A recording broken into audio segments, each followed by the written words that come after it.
Duty నుంచి ఇంటికి వెళ్తా అంటే ఇదిగో ఇట్లా కనిపించింది. ఇట్లా ఎందుకు పెడతారో మీకు తెలుసా? మన పెద్దలు ఏం చెప్తారు, ఫర్ సపోజ్ ఇంట్లో ఒక వ్యక్తికి బాగాలేదు, ఫీవర్ లాంటివి వచ్చినప్పుడు హాస్పిటల్స్ కి తిప్పుతాం. ఏదో కారణం వల్ల హెల్త్ ఇష్యూ తొందరగా సెట్ అవ్వదు, తగినం పడ్డాడు అంటారు తెలుసా మీకు? స్థానికంగా ఉండే ఒక పెద్ద మనిషి నీ మీద ఎవరో కూర్చున్నారు, ఎవరికైనా చూపెట్టాలంటారు. ఇక మనోళ్ళు గాబర పడిపోయి దగ్గరలో ఉండే పలానా ఆయన చూస్తాడు కదా, చలో పోదాం పని తీసుకొని పోతారు. ఆ పెద్ద ఆయన ఒక ముగ్గు పోసి ఒక నల్ల కోడి పెట్టి ఇవన్నీ పెట్టి ఇగో పలానా ఆయన నీ మీద కూర్చున్నాడు అని చెప్తాడు. ఇప్పుడు నేను ఎల్లగొడతా అని చెప్తాడు. చెప్పి వీపు మీద గట్టిగా 2 దెబ్బలు కొడతాడు. ఆ వ్యక్తి భయానికి స్పృహ తప్పి పడిపోతాడు. అప్పుడు మనం ఏమనుకుంటాం, మన మీద ఉన్నది వెళ్ళిపోయిందని అనుకుంటాం. కానీ నిజానికి మన భయాన్ని, మన అమాయకత్వాన్ని వాడు సొమ్ము చేసుకుంటాడు. ఇలాంటివి నమ్మి మంత్రాలు చేస్తున్నాడని భార్యాభర్తలను ఇద్దరిని కాల్చిన సందర్భం కూడా ఉన్నది.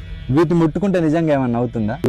ఇది కొబ్బరికాయ, ఇందులో హెల్దీ ఫ్యాట్స్ ఉంటాయి, ఫైబర్ ఉంటుంది, డైజెషన్ కూడా మంచిది, దీనికి హెయిర్ కూడా చాలా మంచిది. ఇది నిమ్మకాయ, ఇందులో విటమిన్ సి ఉంటుంది. అసలే ఎండలు ఎక్కువ కొడుతున్నాయి, కనబడితే నిమ్మరసం చేసుకుని తాగండి. ఇందులో యాంటీ ఆక్సిడెంట్స్ ఉంటాయి, మెటబాలిజం పెంచుతుంది, ఫ్యాట్ తగ్గడానికి కూడా ఉపయోగపడుతుంది. ఇలాంటి పదార్థాలను రోడ్డు మీద పడేయడం మన అజ్ఞానం మాత్రం. భయం, అజ్ఞానం మనల్ని బానిసలుగా మార్చేస్తుంది. దురదృష్టం ఏంటంటే మన నిర్ణయాలు మనం తీసుకుంటలేము, మన భయాలు తీసుకుంటున్నాయి. మూఢనమ్మకం మనిషిని బలహీనుడిగా చేస్తుంది, విజ్ఞానం మనిషిని శక్తివంతునిగా చేస్తుంది. ఆలోచించండి, నిజాన్ని మాత్రమే నమ్మండి, మూఢనమ్మకాలను కాదు. Thank you.